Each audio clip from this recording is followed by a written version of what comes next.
کہ شب برات کا اور 15 شب شعبان کا کوئی وجود، کوئی حقیقت اور کوئی فضیلت اور کوئی تخصیص نہیں ہے۔ انہیں چاہیے کہ کتب حدیث کھول کے پڑھیں، یا اساتذہ کے پاس، شیوخ کے پاس زانو تلمذ طے کریں قبل اس کے کہ وہ جھوٹے فتوے جاری کریں جہالت پر مبنی۔ باب 39 امام ترمذی نے باب قائم کیا ہے، باب ما جاء فی لیلۃ النصف من شعبان، 15ویں شب شعبان کی فضیلت میں باب قائم کیا امام ترمذی نے، اور عنوان ہی یہ شب نصف شعبان قائم کیا اس عنوان کے ساتھ۔ اور آگے پھر امام ترمذی نے حدیث نقل کی ہے، جس حدیث کی راوی پھر ام المومنین حضرت عائشہ صدیقہ رضی اللہ تعالی عنہا ہیں، اور ان سے روایت کیا ہے حضرت عروہ نے ان عروۃ عن عائشہ رضی اللہ تعالی عنہا قالت فقدت رسول اللہ صلی اللہ علیہ وآلہ وسلم لیلۃ فخرجت فاذا هو بالبقیع۔ اب یہاں دو باتیں ثابت ہوں گی۔ ام المومنین عائشہ صدیقہ رضی اللہ تعالیٰ عنہ فرماتی ہیں اس 15 شعبان کی رات تھی، جسے ہم شب برات کہتے ہیں، یہ 15 نصف شعبان کی رات تھی۔ میں نے اچانک رات کو دیکھا کہ آقا علیہ الصلوۃ والسلام اپنے بستر مبارک پہ آرام فرما نہیں تھے۔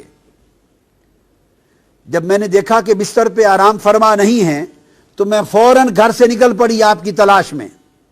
جب تلاش میں نکلی تو فیضا ہوا بالبقیع، میں نے آقا علیہ السلام کو جنت البقیع یعنی بقیع کے قبرستان میں پایا۔ یہاں سے دو باتیں ثابت ہوئیں، ایک امام ترمذی کا 15 شعبان کی شب کے عنوان سے پورا باب قائم کرنا، اور سیدہ عائشہ صدیقہ رضی اللہ تعالی عنہا سے آقا علیہ السلام کی اس سنت کو روایت کرنا کہ 15 شعبان کی شب اٹھ کر عبادت کرنا آقا علیہ السلام کی سنت تھا بطور خاص۔ اور صرف عبادت نہیں، اس شب آقا علیہ السلام قبرستان تشریف لے گئے، جنت البقیع میں تشریف لے گئے، تو دو سنتیں ثابت ہوئی۔ بعض لوگ اس مغالطے میں بھی مبتلا ہیں، اور میں نے پڑھا ہے بعض اخبارات میں، بعض لوگوں نے کہہ دیا کہ قبرستان جانا اور فاتحہ کرنا بھی اس رات میں کہیں ثابت نہیں ہے۔ تو دیکھیے یہ سنن ترمذی کے باب سے ثابت ہے، آقا علیہ السلام کی سنت سے ثابت ہے کہ عائشہ صدیقہ رضی اللہ تعالی عنہا نے آپ کو جنت البقیع میں پایا، اور جب آپ ان کے پاس پہنچی تو آقا علیہ السلام نے فرمایا اکنت تخافین ان یحیف اللہ علیک ورسولہ، اے عائشہ صدیقہ رضی اللہ تعالیٰ عنہ، دوڑتی دوڑتی مجھے تلاش کرنے کے لیے آئی ہو، تمہارا کیا خیال ہے اللہ اور اللہ کا رسول تمہاری حق تلفی کرے گا؟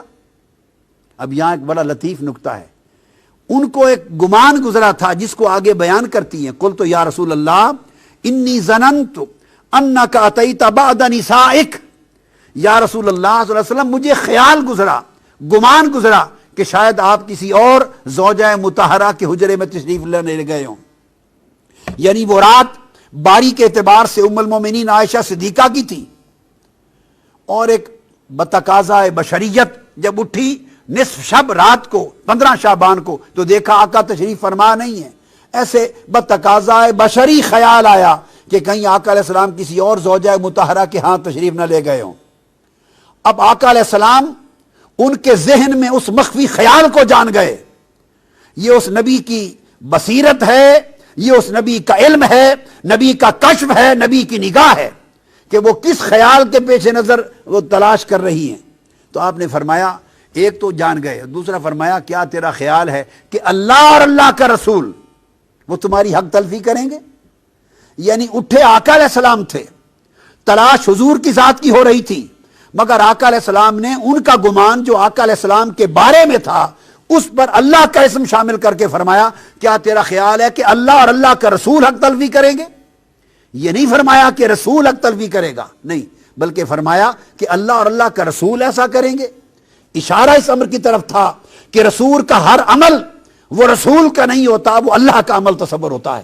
اور رسول کی نسبت سوء ظن اللہ کی نسبت سوء ظن ہوتا ہے، رسول کا ادب اللہ کا ادب ہوتا ہے، اور رسول سے حسن ظن اور حسن ادب اللہ کے ساتھ حسن ظن اور حسن ادب ہوتا ہے۔ یہ مقام رسالت کا بھی اشارہ فرما دیا۔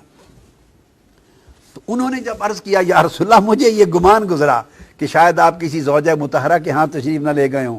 تو اس پر آقا علیہ السلام نے فرمایا نہیں، بات یہ ہے عائشہ، فقال ان اللہ عز وجل ینزل لیلۃ النصف من شعبان، کہ جب شعبان کی 15ویں کی رات آتی ہے تو اللہ تبارک و تعالی الی السماء الدنیا، آسمان دنیا کی طرف ایک خاص شان کے ساتھ نازل ہو جاتا ہے۔ اب آپ دیکھیے، یوں تو آسمان دنیا کی طرف ہر رات کے پچھلے پیر نازل ہوتا ہے، تو جب نصف شعبان کی رات کی تخصیص فرمائی تو اس کا مطلب ہے اس رات کسی اور شان کے ساتھ، بڑی عظیم مغفرت کے اعلان کے ساتھ، عظیم رحمتوں کے اعلان کے ساتھ، عظیم عطا اور سخا کے اعلان کے ساتھ اترتا ہے، اتر آتا ہے۔ فَيَغْفِرُ لِأَكْثَرَ مِنْ عَدَدِ شَعْرِ غَنَمِ كَلْبٍ، تو ایک قبیلے کا ذکر کیا جن کے پاس بہت بکریاں ہوتی تھی، فرمایا وہ قبیلہ جس کے پاس دنیا میں سب سے زیادہ بکریاں ہیں، ان بکریوں کے اوپر جتنے بال ہیں ان بالوں سے بھی بڑھ کر اس رات اللہ میری امت کی بخشش فرما دیتا ہے۔ اس شب برات، اس لیے اس کو شب برات کہتے ہیں کہ اس رات دوزخ سے آزادی ہوتی ہے، برات ہوتی ہے، بخشش کا اللہ کی طرف سے اعلان ہوتا ہے۔ اور اس کے بعد امام ترمذی روایت کرتے ہیں وفی الباب عن ابی بکر الصدیق، اسی باب میں اسی موضوع پر یہ حدیث سیدنا ابو بکر صدیق رضی اللہ تعالیٰ عنہ نے بھی روایت کی ہے۔ تو 15 شعبان کی رات کی اہمیت حضور کی سنت سے ثابت ہوئی، سیدنا صدیق اکبر کی روایت سے ثابت ہوئی، اور ام المومنین حضرت عائشہ صدیقہ رضی اللہ تعالیٰ عنہ کی روایت سے، جسے امام ترمذی نے مستقل باب قائم کر کے بیان کیا۔ اب آپ دیکھیے کون کون سے ائمہ حدیث تھے جنہوں نے شب برات 15 شب شعبان کے باب قائم نہیں کیے۔ کتنے تعجب کی بات ہے،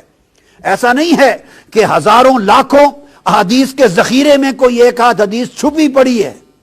اور کسی کی نگاہ سے نہیں گزری۔ کتب حدیث میں سیاستہ میں ابواب قائم ہیں نصف شعبان کی شب پر، اور ابواب قائم ہوں اور پھر کہا جائے کہ اس کی کوئی تذکرہ نہیں ہے، کوئی وجود نہیں ہے، اس پر تعجب ہوگا۔